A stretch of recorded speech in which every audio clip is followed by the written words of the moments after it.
The Liar's Remorse. From a letter dated January 23rd, the 21st century.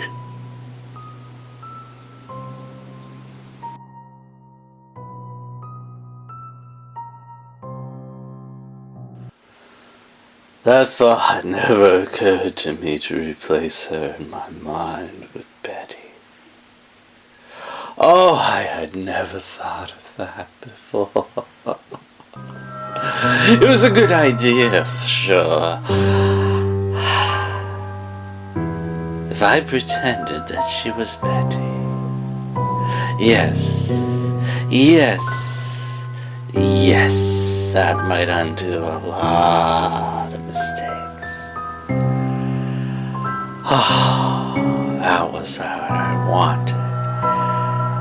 When I saw her in my eyes there, and the kerosene lamp kept flickering its flames, rekindling the old fire inside.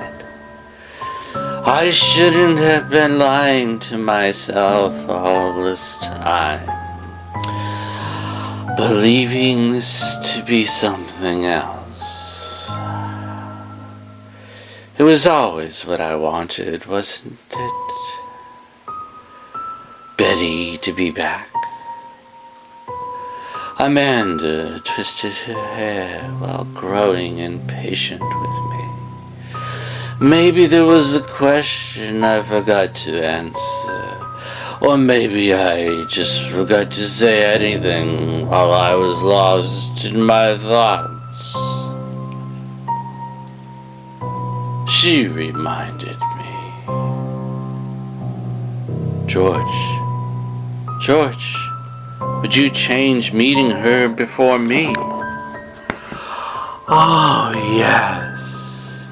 The question was brought back to my attention. Maybe I should lie. But I don't like to lie. It's true. Oh dear, what should I do? And so the words finally came from my lips, and the courage too. Yes, if I could undo what happened, I would, my dear. I would undo what happened, I said. Amanda tugged at my sleeve. Undo what, George? Meeting her first? Oh, I'm sorry, I said. We had big plans to marry and have kids someday, and use our savings to buy a nice house in Hollywood Hills. I even paid the priest. I bought the ring and booked the chapel. Yes, the chapel, the little one, just north of here, north of Hollywood. But you never told me what happened, George. It was fate, as they say, my dear. Another man. Another man it was, indeed. A terrible tragedy, terrible indeed. An affair, she asked. No, not that, I said.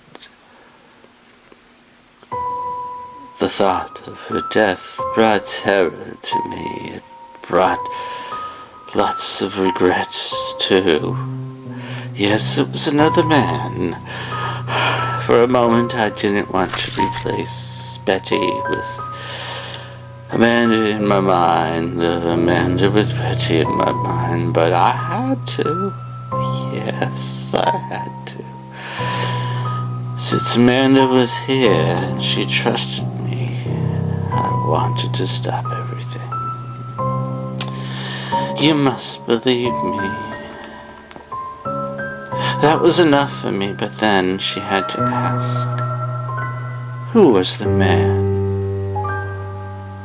I had wanted the truth out of my mind, that truth especially. I had to close my eyes again and, yes, relive that face I saw before he was executed in the lime green glass chambers. I had to relish how his spiteful eyes stared back as the gas settled around his face, his chest fluttering,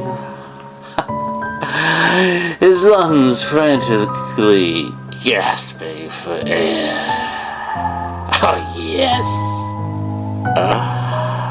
How his skin turned dark and purple, and all the oxygen was starved away in his skin. I was so happy. How happy I was to watch him die. It was great pleasure. I was glad. I waited so long for them to discover that it was him. Yes, he was dead. So dead. I relished his flesh turning purple as I watched him die.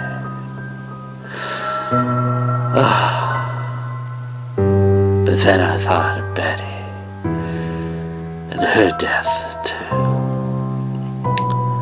I had to rethink things. I had wanted this truth out of my mind for so long. How could I tell Amanda the truth?